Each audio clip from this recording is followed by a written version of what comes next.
Whatever may be said in praise of poverty, the fact remains that it is not possible to live a really complete or successful life unless one is rich. No man can rise to his greatest possible height in talent or soul development unless he has plenty of money. For to unfold the soul and to develop talent, he must have many things to use, and he cannot have these things unless he has money to buy them with. A man develops in mind, soul, and body by making use of things, and society is so organized that man must have money in order to become the possessor of things. Therefore, the basis of all advancement for man must be the science of getting rich. The object of all life is development, and everything that lives has an inalienable right to all the development it is capable of attaining. Man's right to life means his right to have the free and unrestricted use of all the things which may be necessary to his fullest mental, spiritual, and physical unfoldment, or, in other words, his right to be rich. In this book, I shall not speak of riches in a figurative way. To be really rich does not mean to be satisfied or contented with a little.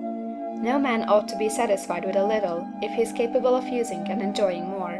The purpose of nature is the advancement and unfoldment of life, and every man should have all that can contribute to the power, elegance, beauty, and richness of life. To be content with less is sinful. The man who owns all he wants for the living of all the life he is capable of living is rich, and no man who has not plenty of money can have all he wants. Life has advanced so far, and become so complex, that even the most ordinary man or woman requires a great amount of wealth in order to live in a manner that even approaches completeness. Every person naturally wants to become all that they are capable of becoming. This desire to realize innate possibilities is inherent in human nature. We cannot help wanting to be all that we can be. Success in life is becoming what you want to be. You can become what you want to be only by making use of things, and you can have the free use of things only as you become rich enough to buy them. To understand the science of getting rich is therefore the most essential of all knowledge. There is nothing wrong in wanting to get rich.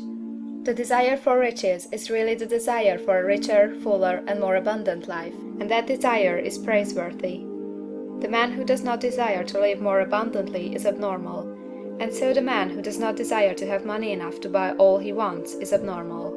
There are three motives for which we live. We live for the body, we live for the mind, we live for the soul. No one of these is better or holier than the other. All are alike desirable, and no one of the three, body, mind, or soul, can live fully if either of the others is cut short of full life and expression. It is not right or noble to live only for the soul and deny mind or body, and it is wrong to live for the intellect and deny body or soul. We are all acquainted with the loathsome consequences of living for the body and denying both mind and soul, and we can see that real life means the complete expression of all that man can give forth through body, mind, and soul. Whatever he can say, no man can be really happy or satisfied unless his body is living fully in every function, and unless the same is true for his mind and his soul. Wherever there is unexpressed possibility, or function not performed, there is unsatisfied desire. Desire is possibility seeking expression, or function seeking performance. Man cannot live fully in body without good food, comfortable clothing, and warm shelter, and without freedom from excessive toil. Rest and recreation are also necessary for his physical life. He cannot live fully in mind without books and time to study them, without opportunity to travel and observation, or without intellectual companionship. To live fully in mind, he must have intellectual recreations, and must surround himself with all the objects of art and beauty he is capable of using and appreciating. To live fully in soul, man must have love, and love is denied expression by poverty. A man's highest happiness is found in the bestowal of benefits on those he loves. Love finds its most natural and spontaneous expression in giving. The man who has nothing to give cannot fill his place as a husband or father, as a citizen, or as a man.